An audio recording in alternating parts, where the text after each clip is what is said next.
writing and writing and writing and writing through your emotions and through your experiences to deal with them, you're so close to what you're saying that it's really hard to even see what is coming out. After like putting the EP together and then taking a big step back, that's where I was like, oh wow, I really touch on these themes, or I repeat these metaphors.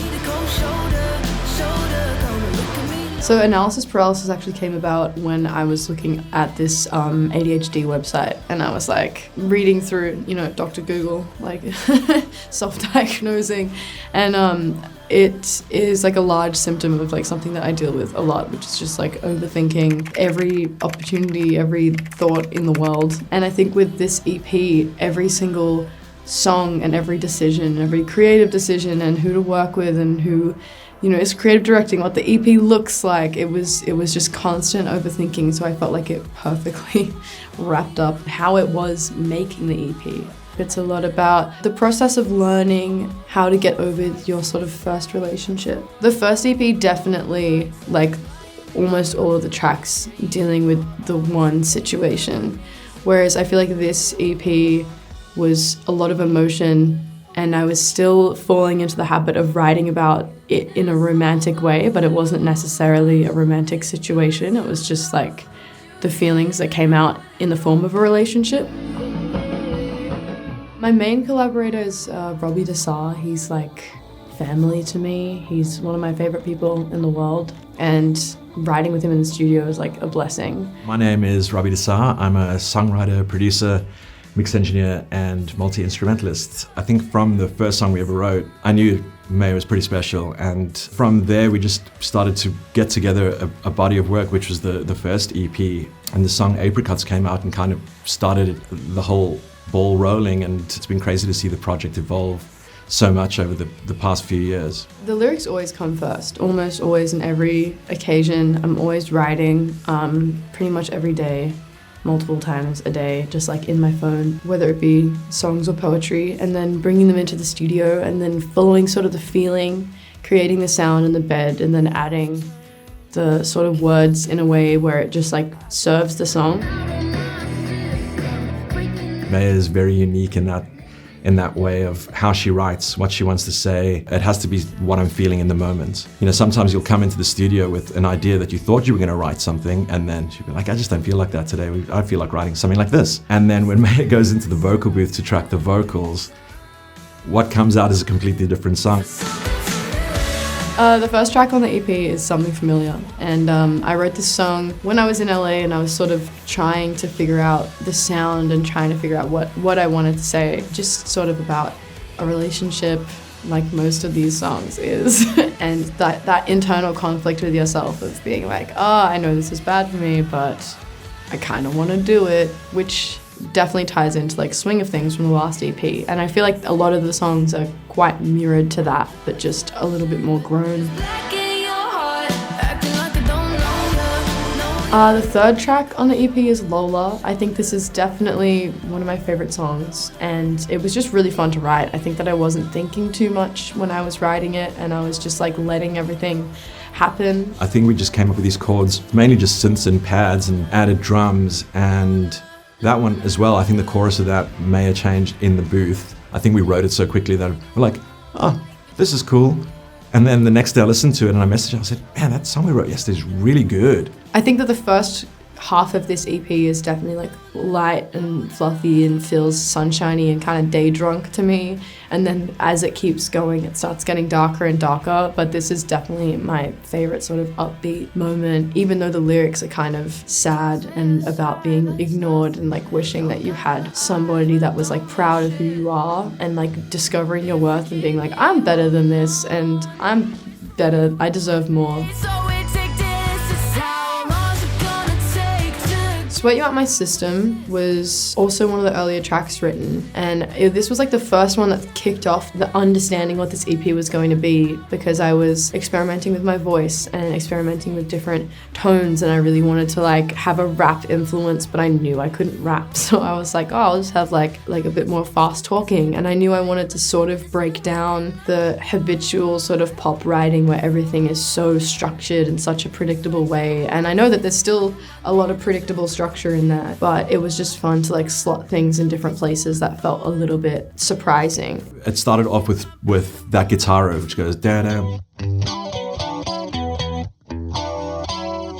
And Maya was like, what is that? And then she had a voice note and was jamming this thing on the guitar of what would be the pre-chorus. Then we kind of pieced that part together, and it got to like halfway through the chorus, and we were like, does this thing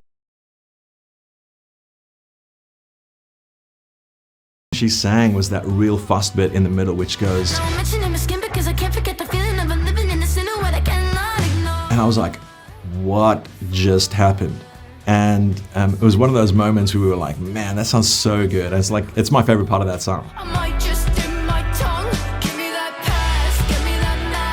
I wrote If You Like It Like That with one of my really close friends, Ned, and Robbie Desai. We actually weren't meant to write a song that day. Like, we actually were just like meeting up for sushi and had like midday beers, which is like uncommon for us. And like sort of walked back to the studio and we were like, yeah, we should write a song, because we were just like ranting about life and people and the situations we were in. I was messing around with these chords, and I, played these chords, and Maya was like, oh man, that's, awesome. And then, she started throwing verse ideas out, and within 10 minutes I think we had a really, really solid idea for that track. And then it progressively just got like angrier and angrier, and then we really tapped into just like kind of when you're having a bit of a bitch and you're like, I'm gonna put this down, like I'm gonna send that text. I mean, it's very much that pit of kind of fun anger where like your friends are egging you on.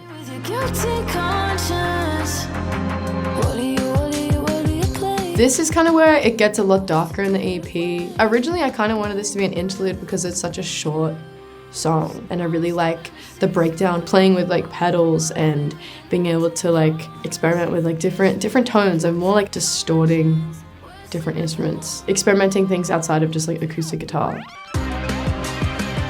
I'm very adamant on the vision that I have when it comes to the visuals. I knew that I wanted it to be dark and moody and kind of feel a bit alien-like. All of it kind of has a bit of a fantastical edge to it. And I work a lot with the videographer Merle and Luca. We do pretty much all the videos together.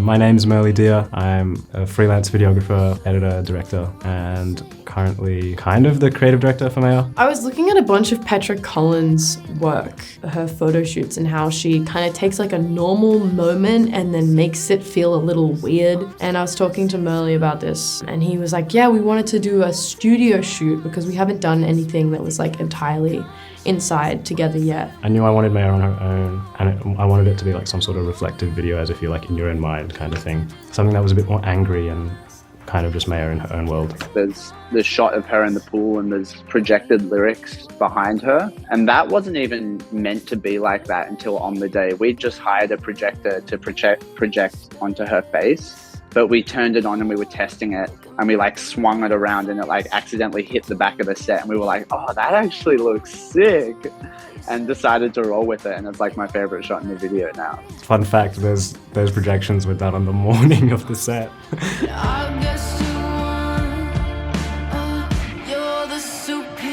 The last track on the EP is Superior Liar, and this is definitely by far my favorite song. It was me and Robbie, just the two of us, and we both felt like a little repetitive and a little stuck. We'd spent so many days in this tiny studio with no windows. It was that period of time where it was just raining in Sydney for like months. And we were like, what if we did something that felt more like a soundtrack? Yeah, I forgot about that. She loves Twilight. I'd always wanted to write something that felt like it fit on the Twilight soundtrack. And I feel like my writing felt different. It felt less like completely diaristic and personal, which I was just getting a little bit tired of. And it felt more like descriptive kind of story-like. And I think when we got to that bridge, I was like, oh my God, I can do like the oohs that really feel like dramatic and fantastical and kind of like dark. We were like, do we write a bridge for this? Because the guitars were just going huge and the drums were smashing. And then I think Maya was in the booth, and I put like her vocal through a distortion amp with a lot of reverb and delay and stuff like that. And then she just started belting this like screamy ad lib. And I was like, yeah, we don't need a bridge. We're just gonna do that. I think that in the beginning, I was very much just trying to be me and just trying to like read a diary in a way. And then I've gotten to the point now where I'm sort of like, I kind of want to protect that part of myself for myself, and the persona part has come out a little bit more in the way of like, you do have to like switch it on at times, and you do have to step into that character when you walk on stage, and it gets easier to separate your emotions from like what you should be feeling as like somebody that's working. I was just going to say Maya's the best to work with. It's always a vibe. It's just like making stuff with friends, which is just fun. And you see it in the videos as well. I think it's like super fun, and that comes through. It's never work when we're in the studio, you know, it is like family, and, you know, I'm very grateful to be a part of the project and that, you know, I get to write these songs with her. I think that I'm just trying to but I'm trying to gauge what people's reactions are to the EP so far. I think that I kind of released it and then stuck my head in the sand and haven't really looked at what anybody thinks yet, and I don't really know what. Not that that's really the point of putting out music, but it would be interesting to see what people are gravitating towards, because oftentimes it will surprise you. I'm just looking forward to being able to like play these songs live, having people know them, and feeling that the feeling of like being understood, and that kind of being like, oh, I think I did a good job. Like, yeah, so that's what I'm looking forward to.